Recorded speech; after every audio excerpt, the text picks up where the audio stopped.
माधोपुर जिले के एक छोटे से कस्बे में दो दोस्त रमेश और विजय रहते हैं। रमेश के घर में उसकी पत्नी पायल अपने दो बच्चों के साथ रहती है।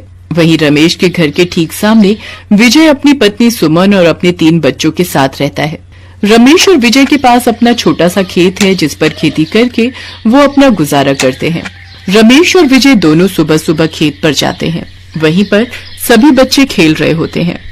इस बार फसल अच्छी नहीं हुई। सोचा था फसल अच्छी होगी, बाजार में दुगने दाम में बेचूंगा। सोचा तो था मगर इस बार भी नमक रोटी से गुजारा करना होगा, तभी सभी बच्चे रमेश और विजय के पास पैसे मांगने आते हैं। अरे अरे, पहले तुम सब शांत हो जाओ, सबको दूंगा। लेकिन पैसे नहीं, रात की बासी रोटियां, ये देख सभी बच्चे उदास हो जाते हैं। और उन सब बच्चों में से विजय का बेटा गौरव कहता है, बाबा हम कब तक ऐसी गरीबी में जिएंगे। रमेश, विजय और सभी बच्चे घर आ गए। तभी उनके घर के सामने एक बड़ी सी गाड़ी आकर रुकी।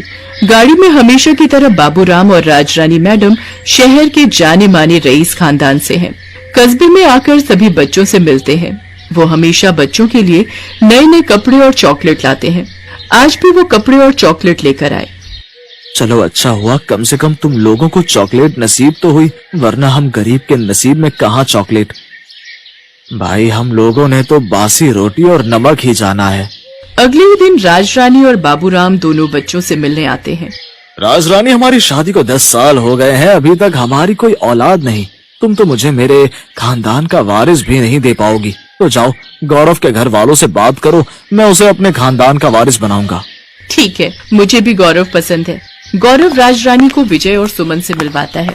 जी नमस्ते, आपका बेटा गौरव बहुत प्यारा बच्चा है। मुझे गौरव को लेकर आपसे कुछ बात करनी है। जी कहिए, क्या बात करनी है? दरअसल बात यह है कि हमारी कोई औलाद नहीं है, इसलिए हम गौरव को गोद लेना चाहते हैं। मतलब क्या है तुम्हारा? मैं अपना बेटा तुम्हें दे दूं? नहीं, ऐसा कुछ नहीं है, मैं आपको समझाता हूँ। मैं गौरव को अपने साथ ले जाऊंगा, अपने खानदान का वारिस बनाऊंगा, उसे अच्छी शिक्षा दूंगा। और ऐसा नहीं कि वो आपका बेटा नहीं रहेगा, आपका जब मन करे उससे मिलने आ सकते हैं। इसलिए तुम रोज हमारे बच्चों से मिलने आती हो, और उनके लिए अलग अलग चीजें लेकर आती थी। तो ये तरकीब थी तुम्हारी, ताकि बच्चे तुम्हारे लालच में आ सके। चले जाओ यहाँ से, मैं भूखे मर जाऊंगी पर अपने बेटे का सौदा कभी नहीं करूंगी। और तभी विजय और सुमन बच्चे को लेकर अंदर चले जाते हैं। राजरानी और बाबूराम दोनों निराश होकर अपनी कार की तरफ जाते हैं। वहीं दूसरी ओर रमेश और पायल ये सब देख रहे होते हैं। तभी पायल अपने बेटे को राजरानी के पास भेजती है। बबलू पीछे से आकर राजरानी की साड़ी पकड़ लेता है। राजरानी बाबूराम से कहती है, देखो ना, ये बच्चा भी कितना प्यारा लग रहा है। कोई फायदा नहीं, यहाँ कोई भी अपना बच्चा गोद नहीं देगा। चलो यहाँ से। एक बार बात तो करके देखो, शायद मान जाए। ठीक है। राजरानी और बाबूराम पायल के पास जाते हैं। क्या नाम है इस बच्चे का? बबलू नाम है इसका, और ये मेरा ही बेटा है। अच्छा, क्या हम आपके बेटे बबलू को गोद ले सकते हैं? आप बदले में जितने चाहें उतने रुपए ले सकते हैं। ठीक है, हम बबलू को आपको दे देंगे। उसके बदले में आप हमें हर महीने 5,000 रुपए देंगे। मुझे मंजूर है, ये लो 5,000 रुपए इस महीने के, और हर महीने तुम्हारे पैसे तुम्हें मिल जाया करेंगे। जैसे ही बाबूराम और राजरानी बबलू को लेकर जाते हैं, वैसे ही सुमन और विजय बाहर आते हैं और ये सब देखकर रमेश से कहते हैं, रमेश, ये तुमने क्या किया?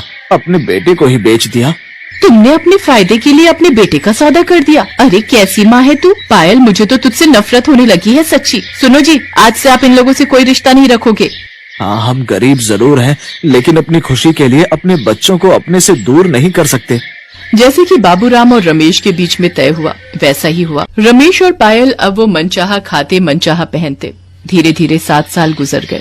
फिर पायल को एक भयंकर बीमारी ने घेर लिया और एक दिन वो दुनिया छोड़कर चली गई। रमेश के पास इतना पैसा होने के बाद भी वो उसे बचा नहीं पाया। अपनी माँ को आखिरी बार देखने और उनकी चिता को आग देने भी उनका बेटा बबलू नहीं आया। गौरव भी अब बड़ा हो गया है, अब सारा काम वही संभालता है। गौरव खेत से आता है और अपनी माँ से कहता है, माँ मुझे एक गिलास पानी तो पिला दे। हाँ, अभी लाई मेरे बच्चे। बाबा, आज शहर से बबलू आ रहा है। बबलू आज पूरे 10 साल बाद अपने गांव लौट रहा है, और उसके आने की खुशी में रमेश चाचा ने शानदार भोज का आयोजन किया है। आने दो, उससे हमें क्या। माँ, आप बड़ों की दुश्मनी में हम बच्चों को दूर ना करो। हम और बबलू बचपन के दोस्त हैं। वो मुझसे मिलने जरूर आएगा। बहुत बड़ा आदमी बन गया है मेरा बबलू। गौरव ये बात कर ही रहा होता है कि तभी कार की आवाज आती है। शायद बबलू आ गया माँ, मैं अभी आता हूँ। अरे बबलू, तू आ गया। कितना बड़ा आदमी बन गया रे तू। कौन हो तुम? दूर रहो मुझसे, गरीब कहीं का, मेरे कपड़े खराब हो जाएंगे। बबलू की ऐसी बातें सुनकर गौरव को बहुत बुरा लगता है। इतना कहकर बबलू अपने बाबा से मिलता है और अपनी माँ के अंतिम संस्कार में न आने के कारण माफी मांगता है और बहुत पछताता है। मिलाया बबलू से? चल अब तो खाना खा ले। देख देख, आज कितने सालों बाद मैंने तेरे लिए टमाटर की चटनी बनाई है। गौरव गुस्से में खाना फेंक देता है। रोज रोज ये खाना भी कोई खाना हुआ?